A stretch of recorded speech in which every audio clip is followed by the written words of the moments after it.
Good morning ma'am. Good morning बच्चों, sit down. चलिए, आज मैं आपको उर्दू पढ़ा रही हूँ। अपनी उर्दू की बुक्स निकालिए, पेज नंबर 79, लेसन नंबर 14। कौन बच्चा रीडिंग करेगा? हाथ खड़ा करिए।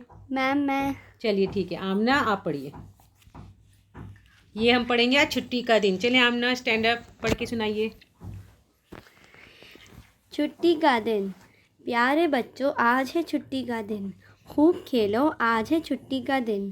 तेज़ हो जाते हैं बच्चे खेल से, जिस तरह गाड़ी के पहिए तेल से। है ज़रूरी खेल पढ़ने के लिए, जैसे पानी पेड़ भरने के लिए। इल्म से हो जाता है रोशन दिमाग, तेल से जिस तरह चलता है चिराग।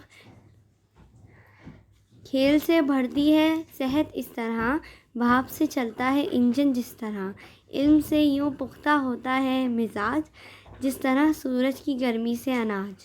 खेल से होता है खुश दिल इस तरह, फूल खिल जाएं हवा से जिस तरह। जी आगे पढ़िए। खेल से रहते हैं बच्चे तंदुरुस्त, जहन हो जाता है तेज़ और जिस्म चुस्त। है ज़रूरी इल्म और खेल भी होना, इन दोनों में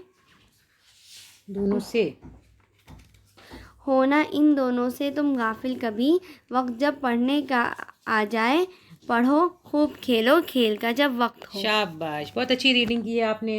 इस नज़म में इल्म हासिल करने के साथ साथ शायर हामिद हसन कादरी ने खेल के फ़ायदे भी बताए हैं।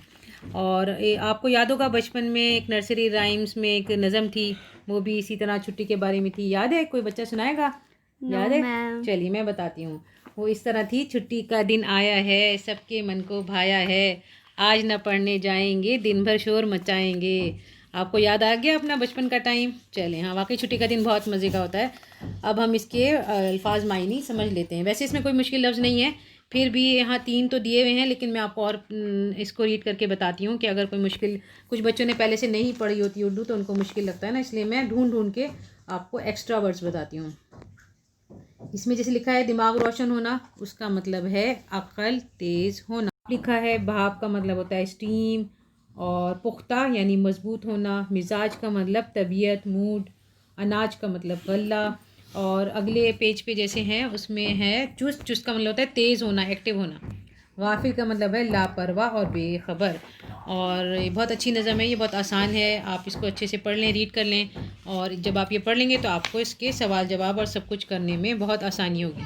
चलिए बच्चों, और हमारे चैनल उर्दू सफ़र को लाइक, शेयर करना, सब्सक्राइब करना ना भूलें। जब तक आप हमारे साथ रहेंगे इंशाल्लाह आपको हम अच्छी रीडिंग सिखाते रहेंगे और अच्छी राइटिंग भी सिखाते रहेंगे और अच्छी नई नई टिप्स भी बताते रहेंगे। चलिए अगले लेसन में मिलेंगे। अल्लाह हाफिज़।